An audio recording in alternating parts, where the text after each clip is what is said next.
Okay, are you looking for a filmmaker's kit that's under $1,000? You are in the right video. Hey everyone, my name is Zago. Some people call me Zago Man. That's why the name of the channel. And if you're a little bit like me, you search for a lot of gear in the internet and you're always amazed about the prices, and they're always so high. Back in 2017, I was ready to buy my first kit and I didn't have that much money. I had around $1,500, in which, if you know filmmaking, you know that that's not much money at all. I definitely made a couple mistakes. I didn't buy some stuff I needed to buy, and I bought some other stuff that I didn't need at all. Some lenses I would not need, some lights that I definitely did not use. So I decided to make this video so you guys don't have to go through this learning process and you can go straight into a good gear that will get you through for a long time. Yeah, I had to take a shower to continue this video because I couldn't concentrate at all. So here I'm back, and I'm back with the first item. The first item is of course the camera. And for the camera, I chose the Canon EOS M50. It's a great camera, very good in 1080p, has a great autofocus, beautiful Canon colors, and it's very cheap. For $600, it comes with the lens, a memory card, and some other stuff that you might need along the way. I left a link down below, it's in the B&H website. So for the second item is the Rode Video Micro. It's a very good microphone and it's quite cheap. It comes around 60 bucks. And it comes with a dead cat already, and you don't need any battery. It plugs it straight into the camera and gives you a very clean audio. I had this microphone for 2 years, I think, and it helped me a lot through my videos. I used it for a lot of things, such as shooting events, shooting myself, and a lot of things like that. So I think you're gonna find a lot of creative uses for it. The third item is to stabilize the camera. And for the first item to stabilize the camera, I think the best thing is to get a tripod.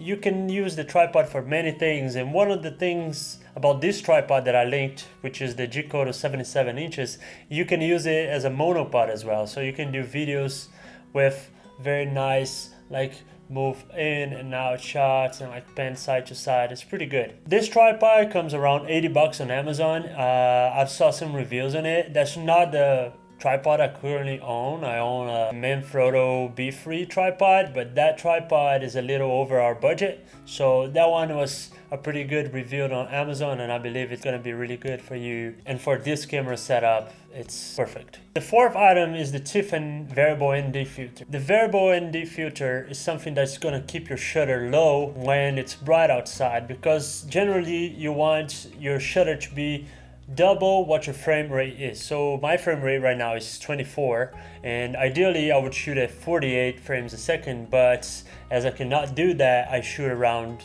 50 frames a second, which is the closest I can get. You don't need to go with this brand that I list down below because it's a little more expensive, but it's the one I own and it's very good, and it doesn't shift the colors, so it's the one that works best for me. That's why I'm recommending it for you. For the fifth item, we need a LED light, and for the light I wanted something very strong, so I went with the Yongnuo YN600.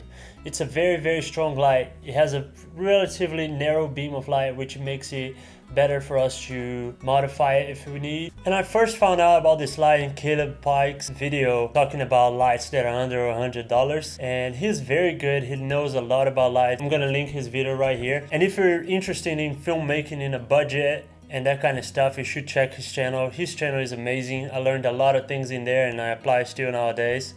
So go take a look after the video, of course. And for the item number 6 is a light stand. You don't need anything fancy for a light stand, so I chose one that is very cheap from Neewer, and they're a very good brand. I had some stuff from them. I still have like a reflector, and it comes very cheap, around 21 bucks, so that's not gonna break your bank. Alright guys, I believe that that's all you need for this first purchase. If you need to upgrade some things or the others, you're gonna be doing that slowly. You don't need to do it all, like upgrade from this kit to the next kit. You can just like, oh, I want to upgrade the tripod, or I want to upgrade the camera, buy a new lens. And for one of my future videos, I plan to build a kit that's going to be under $2,000, I believe, and that's a little bit more advanced. In photography and videos, there's something that applies really well, which is the law of diminishing returns. You don't get much more for paying more, but you get a little bit more, and if you know how to use it, it goes a long way. So that is it for today, guys. My name is Zago. Some people call me Zago Man. It's been really fun to make these videos. Very challenging as well. Like, I'm not very good at talking to the camera, so I have to edit and cut it a lot. Like today I had to take a shower before like continuing everything, so it's been a challenge. It's been a run, but it's pretty good. I'm learning a lot, so it makes me very happy to keep on doing this. So if you're still here, like, don't forget to subscribe and leave a like. It's very important for me. I want to make this go a long way and keep providing good content for you guys, because I believe like we can share and learn together. And that's it. That's it for today. So I see you guys in the next episode. Bye.